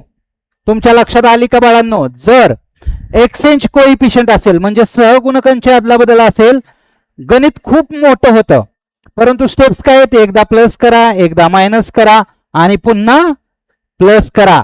एवढ्या छोट्याशा ट्रिक्स वरती आपण साधारणतः 2 पानाचं एक्झाम्पल सोडवतो. तुम्ही हे एक्झाम्पल वहीमध्ये लिहून बघा. 2 पानाचं एक्झाम्पल आहे, आणि कशा आपण एकदम छोट्या ट्रिक्स मध्ये हे एवढं मोठं एक्झाम्पल आपण सॉल्व्ह केलं. तुम्हाला समजलं असेल अशी मी आशा करतो. आता आपण डेमो लेक्चर मध्ये प्रॅक्टिस सेट 1.1 वरती आधारित एक्झाम्पल सॉल्व्ह केली. त्याच्यामध्ये आपण elimination method, then substitute method आणि सहगुणकांची अदलाबदल असे 3 स्वरूपाची एक्झाम्पल्स होती. ते एक्झाम्पल सॉल्व्ह करण्याचा प्रयत्न केला. तुम्हाला ते समजले देखील असतील. आता आपण क्रॅमर्स पद्धतीने सोडवायचं आहे, परंतु त्याच्यासाठी जे बेसिक असतं त्याला डिटर्मिनंट बोलतात, म्हणजेच निश्चयक बोलतात. ते एक्झाम्पल अशा स्वरूपात दिले जातात. या साइनला ऍब्सोल्यूट बोलतो आपण, माहित आहे तुम्हाला सर्वांना? ओके, मग हे सोडवत असताना तुम्हाला सूत्र माहित पाहिजे, त्यालाच आपण ट्रिक्स बोलूयात किंवा नियम बोलूयात. हा नियम तुम्हाला माहित पाहिजे. तो नियम काय आहे बघा. जर एक्झाम्पल असे दिले 4 नंबर्स असतील तर एडी इथून इकडं गुणायचं आणि इथून इकडं गुणायचं, ए गुणिले डीच करायचं आणि बी गुणिले सी करायचं, परंतु त्याच्यामध्ये मायनस करायचं. इथं मल्टिप्लिकेशन आहे. या रूलनुसार हे एक्झाम्पल कसं सॉल्व्ह होईल तुम्ही सांगू शकता. बघा, एक्झाम्पल मी पुन्हा एकदा राईट करतो खाली. -1 इथं 2 आहे, इथं 7 आहे, इथं 4 आहे. आणि आता आपण जो रूल पाहतोय त्या रूलनुसार काय करणार आहोत, -1 याला गुणायचंय आणि 7 याला गुणायचंय. तर कसं गुणणार मी, -1 × 4 हे मायनस, फॉर्म्युलातलं मायनस, देन 7 × 2, बरोबर का. मग गुणाकार करा, 4 1 जा 4, चिन्ह काय येईल, मायनस प्लस मायनस. गुणाकारामध्ये चिन्हांचा उपयोग हा देण्यासाठी केला जातो. बेसिक, पुन्हा एकदा बेसिक. 7 2 जा 14, मायनस मायनस काय होतं, प्लस होतं. 14 आणि 4 18, उत्तराला चिन्ह मोठ्या संख्येचं द्यायचं 14. डन. अशा तऱ्हेने आपल्या याचं व्हॅल्यू ऑफ डिटर्मिनंट म्हणजे निश्चयकाची किंमत आली 18. गणित सोपं आहे. अशा स्वरूपाची एक्झाम्पल 2 मार्क्सला तुम्हाला बोर्ड परीक्षेला येत असतात. त्याच्यामुळे याच्याकडे देखील आपल्याला लक्ष देणं तेवढंच महत्त्वाचं वाटतं. खूप सिंपल आहे, सहज आहे, परंतु या ठिकाणी चिन्ह खूप महत्त्वाचा भाग आहे. त्याच्यामुळे चिन्हांचा तुमचा परफेक्ट अभ्यास असणं तेवढंच गरजेचं आहे.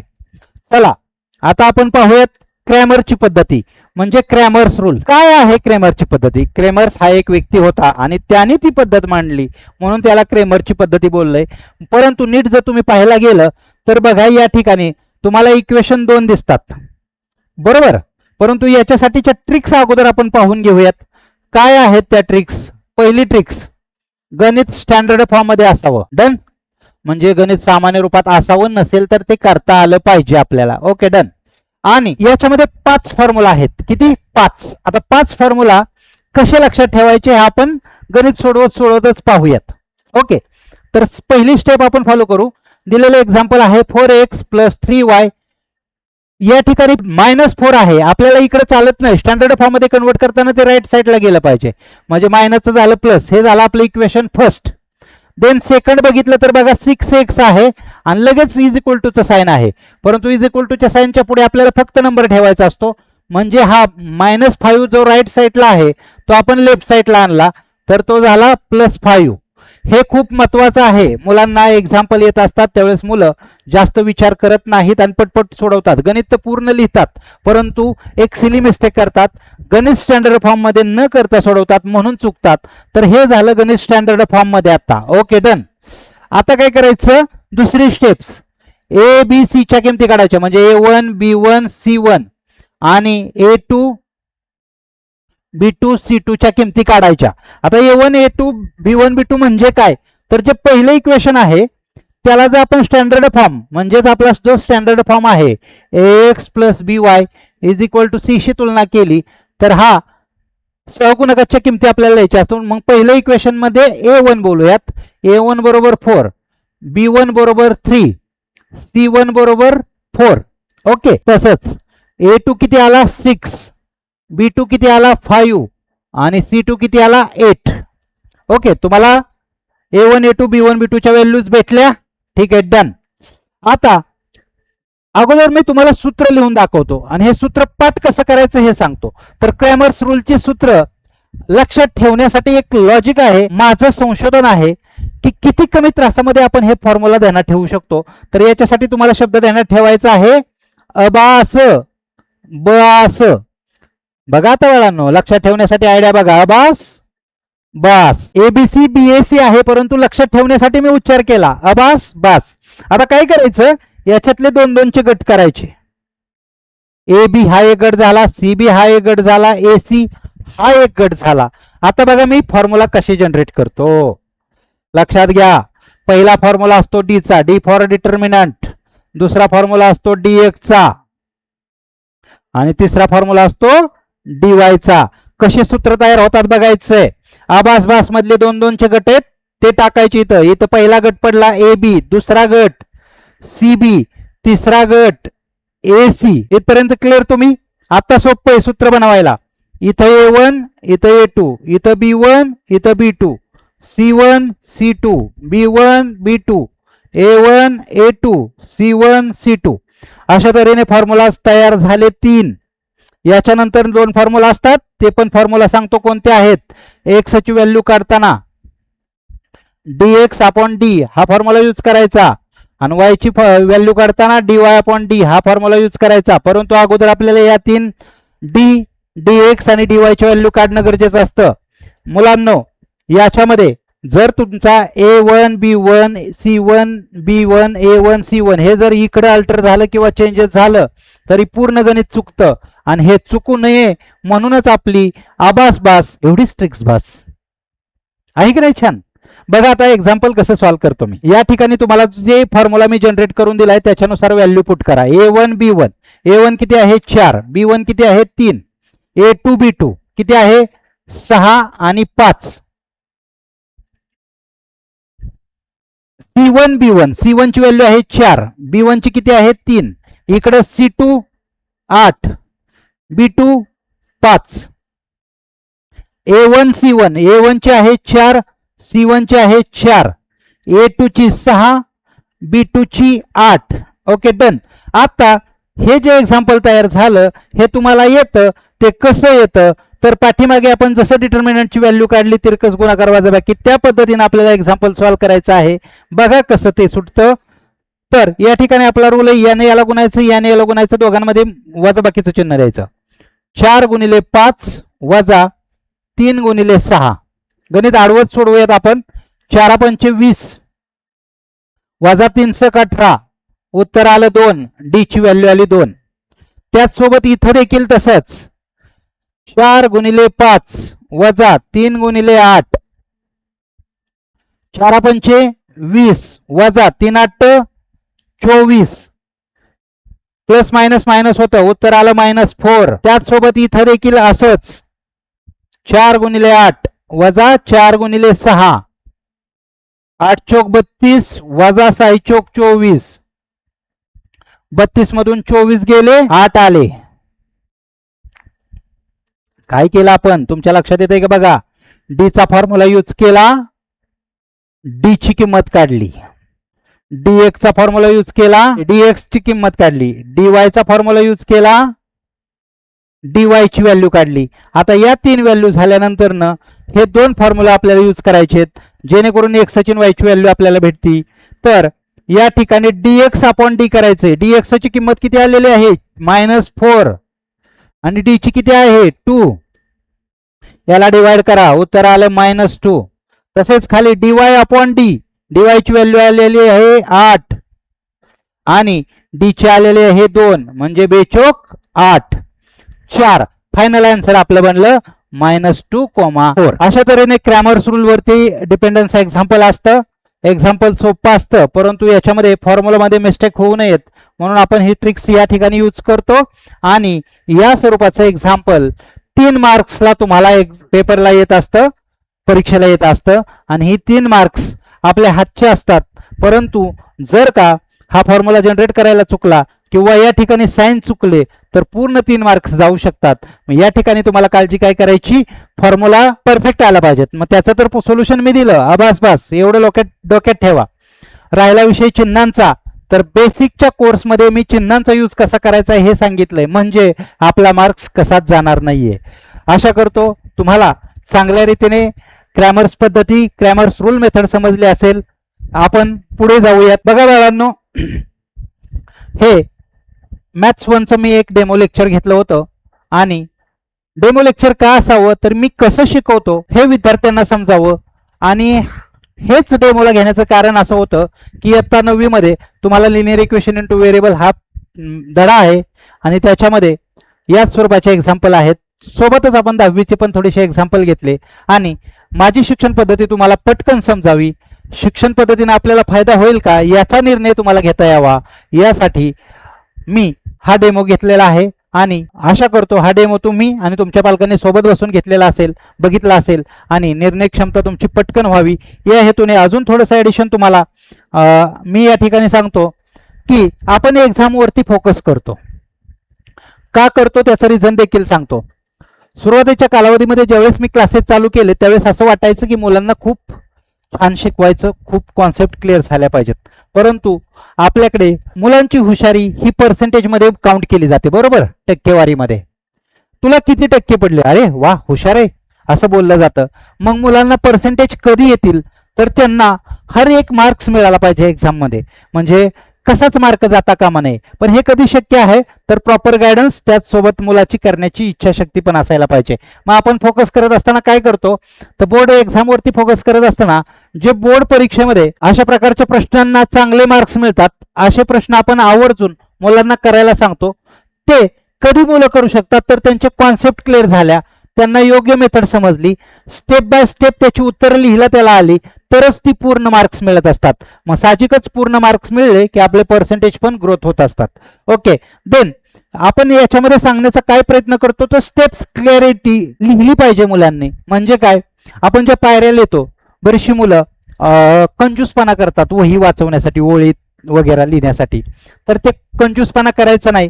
हे मी कसं मॅथचा पेपर कसा लिहिला पाहिजे, सायन्सचा कसा लिहिला पाहिजे ही मी लास्टला तुम्हाला ज्यावेळेस बोर्ड पेपरचं मार्गदर्शन करणार त्यावेळेस सांगेल.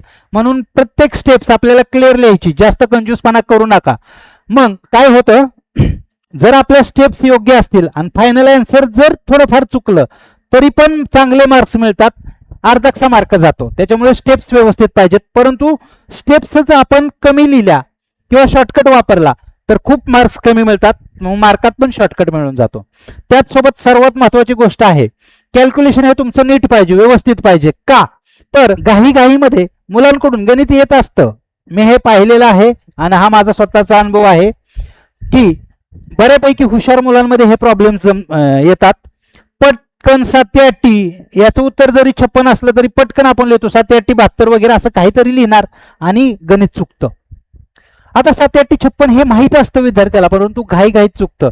म्हणून कॅल्क्युलेशन करताना म्हणजे जिथं गुणाकार आहे, भागाकार आहे, बेरीज आहे, वजाबाकी आहे त्यावेळेस माइंड क्लिअर ठेवूनच आपल्याला कॅल्क्युलेशन केलं पाहिजे. तर आपण ॲक्युरसीकडे जातो आणि आपल्याला चांगली मार्क्स मिळत असतात. जे फायनल आन्सर आहे ते आपण XY या फॉर्मॅटमध्ये लिहिलं पाहिजे. आता आपण हा जो डेमो क्लास पाहिला याच्यामध्ये जे आन्सर निघतं ते फायनल आन्सर आपण घाईघाईत लिहिण्याचं सोडतो, परंतु सोल्युशन हा शब्द वापरून आपण फायनल आन्सर XY या फॉर्मॅटमध्ये लिहायचं. म्हणजे सर्वप्रथम एक्सची व्हॅल्यू लिहायची आणि नंतर वायची व्हॅल्यू लिहायची. तर एवढी काळजी आपण एक्झाम मध्ये केली तर आपली मार्क्स या पाठाशी संबंधित तसेच इतर पाठाच्या संदर्भात पण जाणार नाहीत याची मला खात्री आहे. बघा बाळांनो, तुम्ही हाय एज्युट्रिक्स रेकॉर्डेड क्लास कोर्सेस चूज का केले पाहिजे, तुम्ही निवड का केली पाहिजे आपल्या या एज्युट्रिकच्या रेकॉर्डेड क्लासची. आता बघा, सर्वत्र ऑनलाईन ऑनलाईन ऑनलाईन हा शब्द तुम्ही ऐकता. मी गेली 2 वर्ष विचार करतोय मला ऑनलाईनला यायचं आहे, परंतु ऑनलाईनचा फरक काय पडतो याची मी चाचपणी केली आणि त्याच्यामध्ये काही क्यूज आहेत ते मी सांगतो तुम्हाला.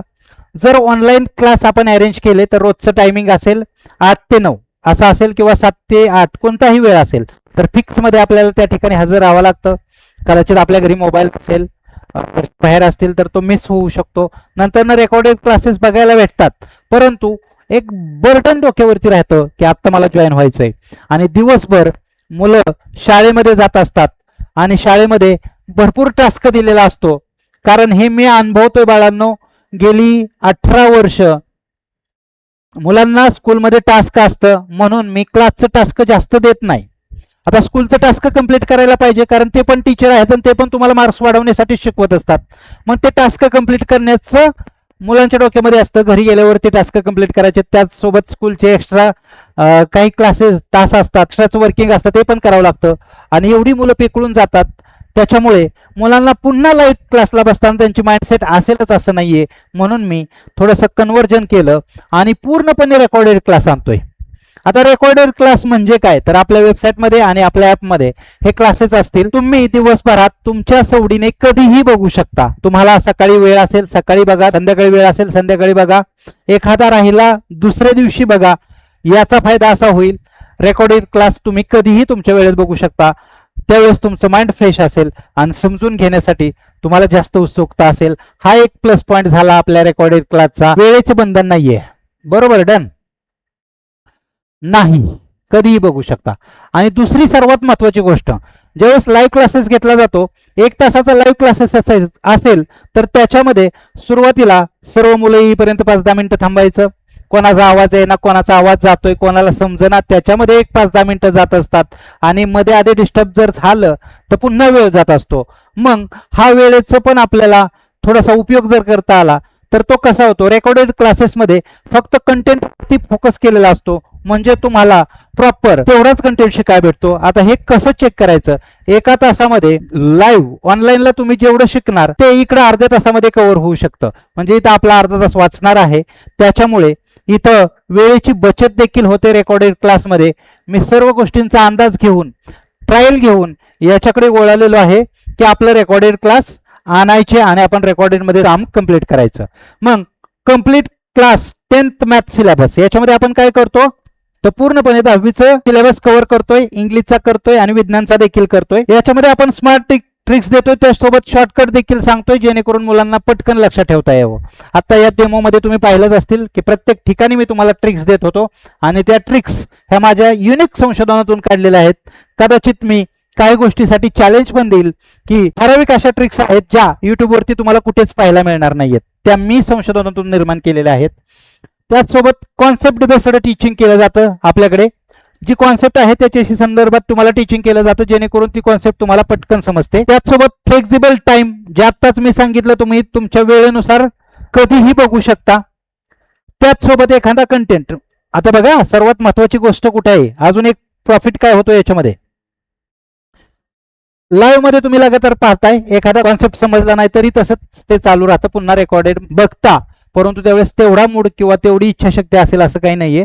मग रेकॉर्डेडचा प्लस पॉइंट आहे हा, तुम्ही ते पॉज करू शकता, व्हिडिओ थांबवू शकता आणि ते समजून घेऊ शकता किंवा रिटर्न घेऊ शकता, पुन्हा समजून घेऊ शकता. हा प्लस पॉइंट याच्यामध्ये असेल म्हणून कॉन्सेप्ट परफेक्ट तुमच्या क्लिअर होतील. आणि याच 2-3 मुद्द्यांच्या आधारे मी रेकॉर्डेड क्लासमध्ये आलेलो आहे आणि रेकॉर्डेड क्लास तुम्हाला पोहोचवण्याची माझी जबाबदारी आहे आणि त्याच्यातून तुमचा 100% फायदा होईल, कारण 18+ इयरचा एक्सपिरियन्स मी माझ्या या कोर्सेसमध्ये ओतणार आहे. बघा आता बाळांनो, एज्युट्रिक्स मध्ये रेकॉर्डेड कोर्सेस जे आहेत त्याच्यामध्ये आपण क्लास 10चं मॅथ्स असेल याचा सर्व कव्हर करतोय. सर्व वर्गांसाठी म्हणजे 5वी ते 10वीच्या सर्व वर्गांसाठी कोर्सेस येणार आहेत, परंतु सध्या आपण इयत्ता 10वी वरती कॉन्सन्ट्रेशन करतोय. सिलेबस रिलेटेड आपण सर्व टीचिंग करणार. प्रत्येक चॅप्टर सोप्या पद्धतीने तुम्हाला समजून सांगण्याचा प्रयत्न केला जाणार, ज्याच्यामध्ये मराठी लँग्वेज मिक्स इंग्लिश लँग्वेजचा उपयोग केला असेल की जेणेकरून तुम्हाला कॉन्सेप्ट समजायला मदत होईल आणि तुम्हाला चांगली मार्क्स मिळायला याच्यातून मदत होणार आहे. ठीक आहे बाळांनो, ऍक्च्युअल मध्ये माझा मोटो काय आहे, माझा हेतू काय आहे तुमच्यापर्यंत पोहोचण्याचा, हा हेतू मी तुम्हाला सांगण्याचा प्रयत्न करतोय. आता पॅरेंट्ससाठी काही महत्वाच्या गोष्टी आहेत, म्हणजे पालकांनी काय केलं पाहिजे किंवा पालकांसाठी काय महत्वाच्या गोष्टी आहेत. बघा, आपण या एज्युट्रिक्स मध्ये फोकस करतो, कशावरती फोकस करतो की विद्यार्थ्यांना हे जे गणित आहे ते सोप्या आणि समजण्यासारख्या पद्धतीने टीच करायचं आणि जोपर्यंत विद्यार्थी समाधानी होत नाही तोपर्यंत त्याला त्याचं गायडन्स किंवा त्याचा डाऊट क्लिअर करायचा, याच्यावरती माझा जास्त फोकस असेल. त्याचसोबत कॉन्सेप्ट क्लॅरिटी विद्यार्थ्यांना देणं, प्रत्येक संकल्पना व्यवस्थितरित्या समजून सांगणं. एक्झामचं प्रिपरेशन बाबत बोलायचं झालं तर गेले 18 वर्ष मी टीचिंग करत असताना साधारणतः दरवर्षी 50 ते 60 विद्यार्थी बनवलेत आणि माझा आतापर्यंत 100% रिझल्ट आहे. आणि त्याच्यातील सर्वात महत्वाची गोष्ट सांगतो, दरवर्षी माझे 98, 99, कधी कधी 100 सुद्धा, आता 100 वरती आतापर्यंत 2च विद्यार्थी गेलेत बाळांनो, परंतु 98, 99 वरती दरवर्षी 3 ते 4 विद्यार्थी असतात ज्यांना मॅथ्स मध्ये 98, 99 मार्क्स गेन होतात. तो एक मार्क चुकून गेलेला असतो, तो सुद्धा 100चाच विद्यार्थी आहे, परंतु चुकून गेलेला 1 मार्क्स असतो. त्याचसोबत तुम्हाला स्मार्ट स्टडी मेथड शिकवले जातात, कारण हल्लीचं युग हे कष्टाचं नाहीये बाळांनो, स्मार्टचं आहे. स्मार्ट वर्क करता आला पाहिजे, बरोबर का. खूप जास्त अभ्यास केला म्हणजे जास्त मार्क्स मिळतात, ही जी म्हण आहे ती प्रचलित आहे आणि त्याने पडतातही, परंतु त्या अभ्यासाला जर थोडासा स्मार्टपणेची जोड असेल तर कष्ट कमी करावं लागतं आणि मार्क्स देखील छान मिळतात. याच बेसिसवरती मी टीचिंग करत असतो आणि ही सर्व माझा अनुभव तुम्हाला माझ्या कोर्सेसमधून मिळणार आहे. मग शेवटी आपण या मुद्द्याकडे येत असताना काय पाहायचंय तुम्हाला, तर कन्क्लुजन काय बनतं बाळांनो, जर तुम्हाला ही माझी टीचिंग मेथड्स आवडली असेल तर एज्युट्रिक्स क्लास 10चा मॅथ्स रेकॉर्डेड कोर्सेसला तुम्ही नक्कीच जॉईन झालं पाहिजे. आता ज्या विद्यार्थ्यांना जवळ क्लासेस आहेत ऑफलाईन पद्धतीने, म्हणजे जिथं चालत किंवा एसटीने जायचंय बसने जायचंय जवळ आहेत, त्यांना ऑफलाईन क्लासला जावा. ज्यांना अंतर खूप लांब आहे त्यांना नक्कीच माझ्या या क्लासला जॉईन झालं पाहिजे. तसेच ज्या विद्यार्थ्यांना थोडंसं एक्स्ट्राचं नॉलेज घ्यायचंय ते विद्यार्थी देखील माझ्या क्लासला जॉईन झाले पाहिजेत. आणि ज्यांना क्लासला जाण्यासाठी खूप अंतर आहे त्यांना तर नक्कीच आपल्या क्लासला जॉईन झालं पाहिजे. हे उदाहरणासहित सांगतो. माझ्या क्लासला एक साधारणतः 8-9 किलोमीटरवरून मुलं येत असतात. येण्याचा 8 किलोमीटर, जाण्याचा 8 किलोमीटर. क्लास 1 तास असेल ऑफलाईनचा तर जाण्या येण्यामध्ये 1 तास जातो. आणि या मुलांना मी सर्वप्रथम विचारतो, पालकांना विचारतो, तुम्ही कायम आणि रोज येणार का? तर पालक म्हणतील नक्की येणार. उत्स्फूर्तपणे सांगतात येणार, परंतु 1-2-3 महिने झालं की मुलाच्या दांड्या रजा पडायला सुरुवात होते. कारण अंतर खूप असतं, शाळेचा लोड असतो, जाण्या येण्याचं टेन्शन असतं, याच्यामुळे त्यांच्या जास्त सुट्ट्या पडतात. त्याच्यामुळे ज्यांचं अंतर लांब आहे, अंतर लांब असलेले एक्स्ट्रा प्रयत्न करायचा आहे आणि घरीच बसून अभ्यास करायचा आहे अशा विद्यार्थ्यांनी या क्लासला जॉईन झालंच पाहिजे. ज्यांना शक्य आहे जवळच्या त्यांच्या एरियामध्ये, त्यांच्या भागामध्ये जे ऑफलाईन क्लास आहेत जवळचे, त्यांच्याकडे नक्की तुम्ही जॉईन व्हा. परंतु त्यांचा रिझल्ट देखील बघा, त्याचसोबत त्यांची टीचिंग पद्धती देखील बघा. ओके, मग मला तुम्हाला या ठिकाणी एवढंच सांगावं असं वाटतं, अभ्यास हा कठीण नसतो बाळांनो. कुठलाच अभ्यास कठीण नाहीये, फक्त योग्य मार्गदर्शन तुम्हाला हवं असतं. मी हे उदाहरण समजून देत असताना विद्यार्थ्यांना सांगतो, मुलांना एक दिवस गवंड्याच्या हाताखाली काम करा आणि मुलींना एक साधारणतः कमरे एवढ्या वाढलेल्या उसामध्ये एक दिवस खुरपा. त्या दिवसाच्या कष्टापेक्षा सावलीला बसून अभ्यास करणं खूप सोपं आहे. फक्त त्याला तुम्हाला योग्य गायडन्स पाहिजे आणि योग्य मार्गदर्शनासोबत योग्य वे पण तुम्हाला मिळाला पाहिजे. हल्लीचे पालक कोणालाच कमी करत नाहीत. मुलगा 10वीत गेला तर त्याचे काम देखील कमी करतात, त्याला जास्त काम सांगत नाहीत. काय काय पॅरेंट्स तर घरातील टीव्ही देखील बंद करतात मुलगा 10वीला आहे म्हणून, म्हणजे या मुलाच्या भविष्यासाठी स्वतः एंटरटेन सुद्धा करत नाहीत. पण मुलांना याचं काहीच पडलेलं नसतं. मग मी तर सांगतो बाळांनो, मुलांना शेवटच्या दिवसापर्यंत टीव्ही बघा, परंतु ठरवून बघा, रोज अर्धा तासच मी बघेल. आणि एकदा का कमिटमेंट केली तर त्याच्यामध्ये डिस्टर्ब होता कामा नये. मग याच्यातून तुम्हाला काय समजतं, तर तुम्हाला तुमचा प्लॅन मोठा करेल. तुम्हाला दुसरी कोणतीच गोष्ट मोठी करू शकत नाही आणि आपला हा प्लॅन परफेक्ट पाहिजे. आणि इयत्ता 10वी मध्ये आपलं प्लॅनिंग कसं असावं, कोणत्या वेळेस कोणत्या विषयाचा स्टडी केला पाहिजे, त्याचसोबत कुठल्या विषयाला किती महत्त्व दिलं पाहिजे, याबद्दलचं देखील मी ज्यावेळेस आपला क्लास सुरू होईल त्यावेळेस सुरुवातीला तुम्हाला याबद्दल मार्गदर्शन करणार आहे. मग आजचा जो डेमो आपला झाला याच्यामध्ये आपण लिनियर इक्वेशन मधील काही महत्त्वाचे मेथड्स तुम्हाला सोप्या पद्धतीने सांगण्याचा मी प्रयत्न केला. त्याच्यामध्ये तुमच्या कॉन्सेप्ट क्लिअर झाले असतील, स्टेप बाय स्टेप एक्झाम्पल समजले असतील. एज्युट्रिकचा उद्देश हा विद्यार्थ्यांना गणित समजावून सांगणे, याच्यामुळे तुमचा आत्मविश्वास डेव्हलप होतो आणि एक्झाममध्ये तुम्ही चांगली मार्क्स गेन करू शकता, हा आहे. मी पुन्हा एकदा सांगतो सर्व विद्यार्थी आणि पालकांना, बाळांनो मी एक्झाम्पल नाही शिकवत, मी सिस्टम शिकवतो. आणि सिस्टम जर शिकली तर तुम्ही 1 नाही 10 नाही 100 एक्झाम्पल सॉल्व्ह करू शकता. परंतु तुम्हाला सिस्टम परफेक्ट आली पाहिजे, म्हणजे ती मेथड चांगल्या पद्धतीने समजली पाहिजे. तर सर्व विद्यार्थी आणि पालकांचं धन्यवाद, ज्यांनी आतापर्यंत वेळ देऊन माझा हा डेमो क्लास पाहण्याचा प्रयत्न केला. आपले जर मित्र असतील त्यांच्यासोबत देखील हा व्हिडिओ शेअर करा, त्यांची देखील मतं जाणून घ्या की तुला कसं वाटतंय, चर्चा करा. फायनल रिझल्ट वरती आल्यावरतीच आपल्या क्लासला जॉईन करा. तुम्हाला कोणत्याही प्रकारचं या ठिकाणी दडपण नाहीये. परंतु अजून एक गोष्ट सांगावीशी वाटते की 2 मे पासून आपण ऍक्च्युअल टीचिंगला सुरुवात करणार आहोत. त्याच्यामुळे तुम्हाला साधारणतः 30 एप्रिल पर्यंत तुमचं ऍडमिशन आपल्याकडे क्लोज करणं आवश्यक आहे. यासाठी तुम्ही काय करू शकता, 9860 या व्हॉट्सअप वरती मेसेज करा किंवा आपल्या युट्यूब चॅनलला व्हिजिट करा, आपल्या वेबसाईटला व्हिजिट करा. त्याचसोबत प्ले स्टोअर वरून आपलं एज्युट्रिक्स नावाचं ऍप डाउनलोड करा, त्याच्यात देखील तुम्ही जॉईन व्हा. जर तुम्ही व्हॉट्सअप वरती आलात तर तुम्हाला योग्य डिटेल्स भेटतील, माहिती भेटेल आणि पूर्ण समाधान झाल्याशिवाय कोर्स बाय करू नका. ऍप मध्ये हे कोर्स बाय करता येतो, आपल्या वेबसाईटमध्ये पण हा कोर्स बाय करता येतो. या कोर्समध्ये तुम्हाला काय काय भेटणार आहे ते थोडक्यात मी सांगतो. या कोर्समध्ये तुम्हाला मिळणार आहे रेकॉर्डेड क्लासेस, रेकॉर्डेड व्हिडिओ, बरोबर. ओके, देन टेस्ट भेटतील, देन माझ्या नोट्स भेटतील बाळांनो, देन तुम्हाला डाऊट सेशन भेटेल, लाईव्ह डाऊट सेशन असेल आणि आपल्या परीक्षा पण असतील. ज्याला आपण टेस्ट बोललोय त्याच्यामध्ये आपण ऍडिशन करूयात, एक्झाम पण घेऊयात आपण, याच्यामध्ये आहेत याच्यामध्ये. तर अशा स्वरूपाच्या गोष्टी भेटतात. आणि सर्वात महत्वाची गोष्ट सांगतो, इयत्ता 10वी म्हणजे क्लास 10 त्या विद्यार्थ्यांना 10वीच्या कोर्स सोबत बेसिक मॅथचा कोर्स मी फ्री देतोय.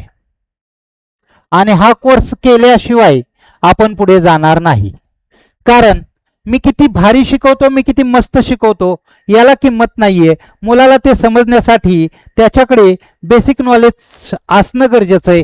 आणि हा बेसिक नॉलेजचा कोर्स जो की 1499 रुपयाचा आहे तो आपण फ्री देतो. ओके, तर तुमची सर्व चर्चा करा, एकमेकांशी बातचीत करा आणि आपला हा कोर्स विनंतीवरून 30 एप्रिलच्या आत जॉईन करा. धन्यवाद.